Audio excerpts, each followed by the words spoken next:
Hello everyone, स्वागत है आपका अपने यूट्यूब चैनल एचपी प्रेप में। तो जैसा कि आप सबको पता है, हम पीवाईक्यूज डिस्कस कर रहे हैं। हिस्ट्री के पीवाईक्यूज हम कंप्लीट कर चुके हैं। अब हम स्टार्ट करेंगे ज्योग्राफी और एनवायरनमेंट के पीवाईक्यूज से। ये क्लासेस इंपॉर्टेंट हैं हिमाचल में कंडक्ट होने वाले किसी भी कॉम्पिटिटिव एग्जाम के लिए।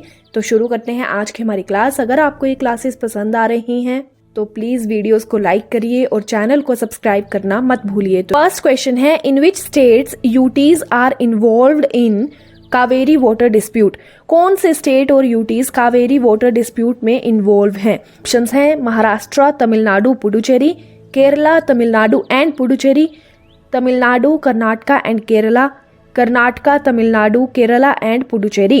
तो इसका राइट आंसर है option number 4, Karnataka, Tamil Nadu, Kerala and Puducherry. जो कावेरी वाटर डिस्प्यूट है ये बहुत पुराना डिस्प्यूट है, लेकिन ये लाइमलाइट में आया था 1974 में। ठीक, अब कर्नाटका स्टेट ने तमिलनाडु की कंसेंट के बिना ही पानी को डाइवर्ट करना स्टार्ट कर दिया था। अब ये जो कावेरी रिवर है ये वैसे तो फ्लो होती है कर्नाटका, तमिलनाडु और पुडुचेरी में। पुडुचेरी से होते हुए ये बे ऑफ बंगाल में मर्ज हो जाती है, लेकिन यहाँ पर केरला इसलिए है क्योंकि जो कावेरी रिवर है इसकी कुछ ट्रिब्यूटरीज केरला से भी आती हैं। ठीक है, तो इसलिए यहाँ पर इन्वॉल्व हैं 3 स्टेट्स एंड 1 यूटी। अगर हम यहाँ पर बात करें कावेरी रिवर की तो यहाँ पर इसका ओरिजिन बहुत इंपॉर्टेंट हो जाता है। ये ओरिजिनेट होती है वेस्टर्न घाट्स के ब्रह्मगिरी हिल से, साउथ वेस्ट कर्नाटका से ये ओरिजिनेट होती है। ठीक है, और तमिल में इसे कहा जाता है पोन्नी।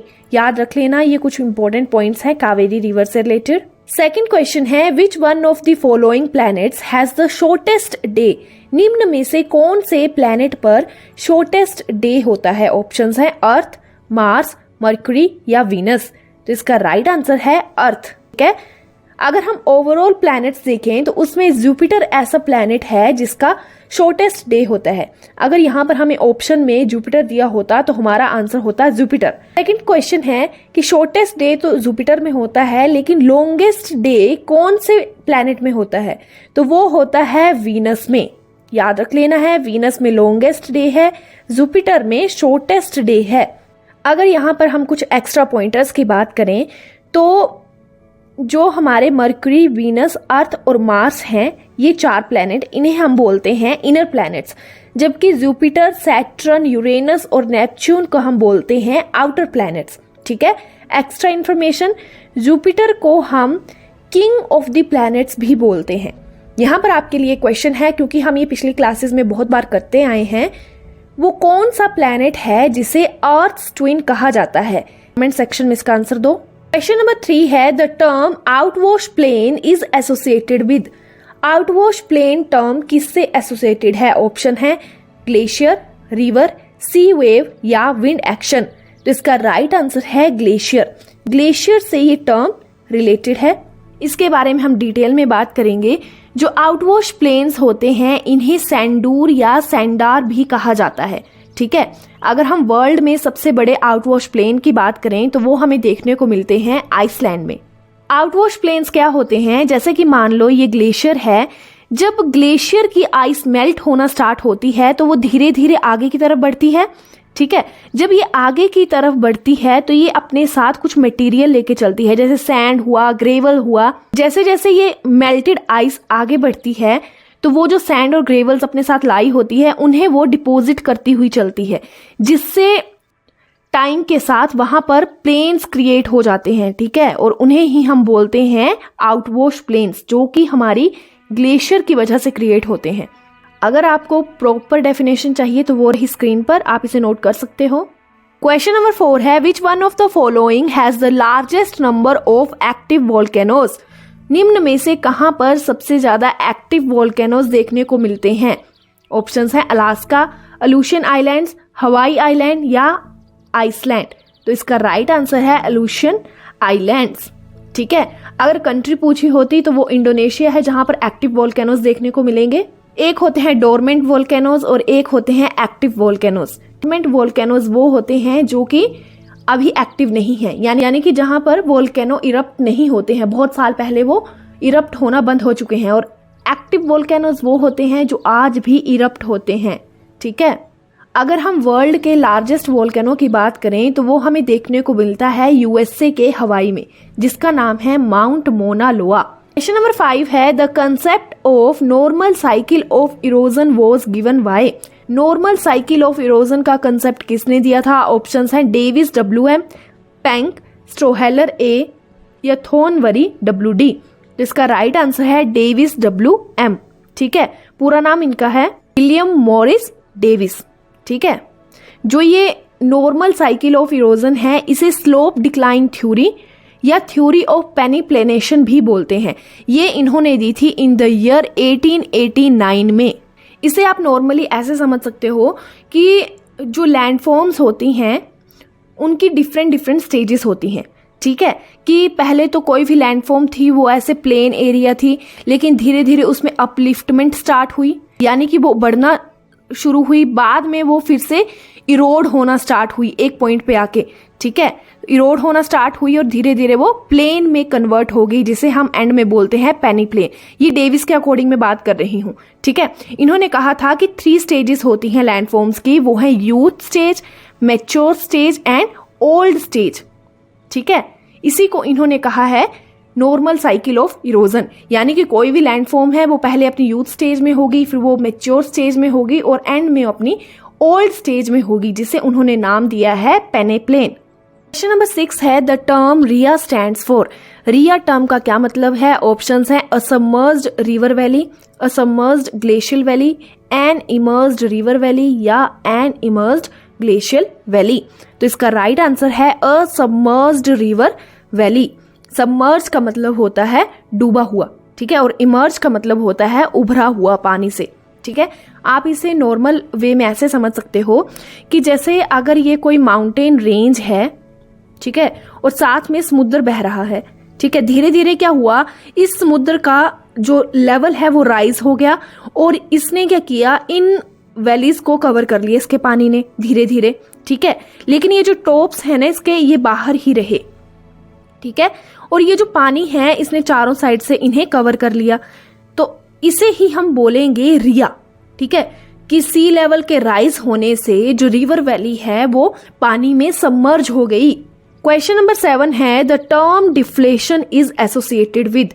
डिफ्लेशन, ये ज्योग्राफी की टर्म की बात हो रही है। ऑप्शंस हैं ग्लेशियर्स, रनिंग वाटर, सी वेव्स या विंड एक्शन। तो इसका राइट आंसर है विंड एक्शन। जो विंड की वजह से इरोजन होता है उसकी बात हो रही है। ये 3 तरह से करती है, एक तो है डिफ्लेशन, एक है एब्रेजन और एक है एट्रिशन। ठीक है, यहाँ पर हम डिफाइन करेंगे डिफ्लेशन क्या होता है। विंड, अब जब विंड चलती है, बहुत तेज हवाएं चलती हैं, तो ये क्या करती हैं, अपने साथ रॉक पार्टिकल्स और सोइल इसे भी उड़ा के ले जाती हैं, जिसकी वजह से जो अपर लेयर होती है अर्थ की, ठीक है, वो डिक्रीज हो जाती है और श्रिंक करना स्टार्ट कर देती है। ठीक है, क्योंकि उसकी अपर लेयर बिल्कुल ही विंड उड़ा के ले गई है, तो ये श्रिंक करना स्टार्ट हो जाएगी। इसे ही हम बोलेंगे डिफ्लेशन। डिफ्लेशन को हिंदी में संकुचन बोलते हैं। क्वेश्चन नंबर 8 है the rate of decrease of temperature in the troposphere is. Troposphere में जो टेम्परेचर डिक्रीज होता है वो किस रेट से होता है? ऑप्शन है 5.4 degree Celsius, 6.4 degree Celsius, 7 degree Celsius या 7.4 डिग्री सेल्सियस। तो इसका राइट आंसर है 6.4 डिग्री सेल्सियस। अगर 6.4 की जगह 6.5 भी होता तो भी करेक्ट आंसर होता। डिटेल में डिस्कस करेंगे। जैसे हमारा एटमॉस्फेयर है ये अलग अलग लेयर्स में डिवाइडेड है, जैसे troposphere, stratosphere, mesosphere, thermosphere and exosphere. यहाँ पर हमसे पूछा गया है ट्रोपोस्फेयर के बारे में, तो उसे ही हम डिटेल में डिस्कस करेंगे। मानिए ये ट्रोपोस्फेयर है, तो ट्रोपोस्फेयर में क्या होता है कि जैसे जैसे हम ऊपर की तरफ चलते जाते हैं वैसे वैसे टेम्परेचर डिक्रीज करना शुरू हो जाता है। ठीक है, जो टेम्परेचर डिक्रीज होता है उसी को हम बोलते हैं नॉर्मल लैप्स रेट। तो यहाँ पर यही पूछा था कि जो टेम्परेचर डिक्रीज होता है ना उसका रेट क्या होता है। तो यहाँ पर ये सेकंड नाम भी याद रख लेना कि जो ट्रोपोस्फेयर में जैसे जैसे हम ऊपर जाते हैं वैसे वैसे टेम्परेचर गिरना स्टार्ट होता है, इसे बोलते हैं नॉर्मल लैप्स रेट। यानी कि 1000 मीटर की हाइट पे 6.4 या 6.5 डिग्री सेल्सियस का टेम्परेचर में ड्रॉप आता है। क्वेश्चन नंबर 9 है the term operation flood is associated with. Operation flood term किससे एसोसिएटेड है? बहुत ही इजी क्वेश्चन है। ऑप्शंस हैं blue revolution, golden revolution, white revolution या येलो रेवोल्यूशन। तो इसका राइट आंसर है व्हाइट रेवोल्यूशन। इसकी शुरुआत हुई थी 1970 में। डॉक्टर वर्गीस कुरियन ने इसको स्टार्ट किया था और इसका मेन एम था कि जो मिल्क प्रोडक्शन है उसे इंक्रीज किया जा सके। अब अगर किसी ने हिमाचल वाली पिछली क्लास देखी है तो उसमें हमने एक योजना पढ़ी थी। इसका एम भी यही था कि हिमाचल में जो डेयरी प्रोडक्शन है उसे इंक्रीज किया जा सके। उसका नेम आप बताओगे कमेंट सेक्शन में। अगर बाकी ऑप्शंस की बात करें तो ब्लू रेवोल्यूशन ये फिशरीज की प्रोडक्शन से रिलेटेड है, गोल्डन रेवोल्यूशन ये हॉर्टिकल्चर, हनी, फ्रूट्स इससे रिलेटेड है, येलो रेवोल्यूशन रिलेटेड है हमारा सनफ्लावर प्रोडक्शन से, मस्टर्ड और ऑयल सीड प्रोडक्शन से। 10th क्वेश्चन है the national forest policy was launched in. National forest policy कब लॉन्च की गई थी? ऑप्शंस है 1988, 1990, 1994 या 1996। तो हमारा करेक्ट आंसर है 1988। अगर हम इंडिपेंडेंस से पहले की बात करें तो फर्स्ट जो forest policy government of India ने अडॉप्ट की थी वो की थी 1894 में। आफ्टर इंडिपेंडेंस की बात करें तो first national forest policy implement की गई थी 1952 में। उसके बाद आई है हमारे पास 1988 की पॉलिसी। क्वेश्चन नंबर 11 है which one of the following states has the highest percentage of irrigated area. निम्न में से कौन से स्टेट का सबसे ज्यादा इरिगेटेड एरिया है? ऑप्शंस है अरुणाचल प्रदेश, जम्मू कश्मीर, सिक्किम या हरियाणा। तो इसका राइट आंसर है हरियाणा। अगर हम ओवरऑल बात करें तो पंजाब का सबसे ज्यादा इरिगेटेड एरिया है, लगभग 98.7%। उसके बाद सेकंड नंबर पे आता है हरियाणा और थर्ड नंबर पर आता है यूपी। क्वेश्चन नंबर 12 है oil refinery at Bathinda is being established by. Bathinda की ऑयल रिफाइनरी किसने एस्टैब्लिश की थी? तो इसका राइट आंसर है HPCL, ठीक, Hindustan petroleum and corporation limited. जो ऑयल रिफाइनरी है इसका काम होता क्या है? जो क्रूड ऑयल है इसे वेराइटी ऑफ पेट्रोलियम प्रोडक्ट्स में टर्न आउट करना, ठीक है, जैसे कि कैरोसिन हो गया, डीजल हो गया, गैसोलीन हो गया, ठीक है। यहाँ पर एक इंपॉर्टेंट पॉइंट याद रखना, इंडिया की सबसे पुरानी ऑयल रिफाइनरी हमें देखने को मिलती है असम के दिगबोई में। 1901 में इसे एस्टैब्लिश किया गया था। आज की क्लास का हमारा लास्ट क्वेश्चन है which of the following is the largest industry in India. निम्न में से सबसे बड़ी इंडस्ट्री कौन सी है भारत में? ऑप्शंस है cement, iron and steel, petroleum या टेक्सटाइल। तो इसका राइट आंसर है टेक्सटाइल। तो ये थी आज की हमारी क्लास। अगर आपको ये क्लास पसंद आई है तो प्लीज वीडियो को लाइक करिए और चैनल को सब्सक्राइब करना मत भूलिए।